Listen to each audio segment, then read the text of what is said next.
Everybody, welcome back to the channel. We're continuing our read-through of Robert Jordan's The Eye of the World, Book 1 of the Wheel of Time series, and we're up to Chapter 8, entitled A Place of Safety. Rand is back to the room in the inn where his father is laying, still injured, still unconscious, still dying as far as Rand is concerned. And he has brought Morraine, the Aes Sedai, this magical healer as well as magical individual whose people, the Aes Sedai, have a long history in the world, and a lot of it is not very positive. At least that's what the stories reveal. And her warder is named Lan, the strong, essentially brute, who's with her as a protector and a bodyguard. And she comes in, and there's a little bit of a power struggle between the mayor, who owns the inn, Mayor Bran, Alvera, or Alver, not sure exactly which one, but they sort of have a little back and forth where Morraine convinces him to please leave. I have work to do. I'm trying to save this man's life, and I need to focus. And you're just going to get in my way. So, muttering to herself, she kneels down, rests her hand lightly on Tam's chest, closes her eyes, and as far as Rand is watching, he's allowed to stay. Doesn't really look like she's doing much. Well, they're waiting there peacefully, and Lan kind of asks him quietly about the sword that he sees that he is carrying, and says he says, "I had not thought to find a heron mark sword in a place like this," a little symbol on the blade of the sword. And Rand just sort of ignores him, but it was my father's, but he said it was useless. He must have bought it earlier in life. And Lan is still really kind of drawn in on this seemingly very expensive weapon. And so it's just sort of musing to himself. And she is continuing to heal them. And Morraine is working diligently. And Rand begins to feel a little guilty. If I would have shared what I had seen, this sort of dark rider, would we have been able to avoid all of this? And Lan sort of isn't letting him off the hook. And like, yeah, that would have been good to know. But Morraine sort of scolds him. She's been listening, even, not intently. And just essentially says, I'm not going to have you, Lan, accuse this poor boy of something that would not have made much of a difference one way or another. She said, not without half a dozen of my sisters could we have prevented the destruction. Because you'll remember the mayor had seen Morraine and Lan both fighting the Trollocs, trying to protect the village. Well, she kind of goes on to say, I should have even seen the signs sooner than I did. That accursed raven yesterday, the way it behaved, that alone should have warned me. And Rand leans in. The raven, of course, you'll remember he had been seeing ravens behave oddly. Even when he threw a rock at the raven, it sidestepped the rock and stepped back. Like, what kind of a raven does that? And Lan explains, the Dark One's minions often find spies among creatures that feed on death, ravens and crows mainly, but even some rats in certain cities. And Rand immediately feels this like shiver. The Dark One, this great enemy of the light, has been watching, has been spying. He is aware. And so his glance goes back to his father, and he seems to be breathing easier. Morraine explains to him that he is getting better, but the taint of that weapon that the Trolloc used is a dark weapon.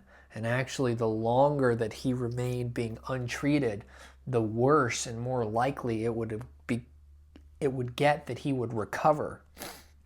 Well, Morraine pulls out this small trinket. She calls it an angrial. And she says, you know of an angrial, Rand? And he sort of did. It's this sort of magical token. Well, unconsciously, he leaned back and watched what she was doing. She took out this relic that they would sometimes use to perform their greatest wonders. and is using that to even give herself an extra magical boost. Well, Land sort of leans back in at this point and says, that rider you spoke of, the one that makes you feel afraid, that was surely a Midral. And a Midral is another character from the stories, very powerful, very, very dangerous. And Rand just sort of says, well, but we had heard that the Midral were these massive creatures. And Land says, yeah, stories certainly exaggerate these things, but mark my words, that was a Midral, and the Trollocs are working for him and serving him on this task.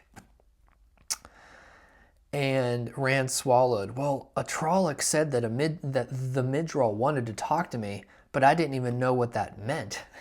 And Land looks up and says, a Trolloc spoke to you. And he says, well, he didn't really talk to me. He was lying. He sort of grunted at me, but I did accidentally kill him. And that's not what Land's saying. He's saying there are very few people who can communicate with a Trolloc, and you're saying that you were one of them?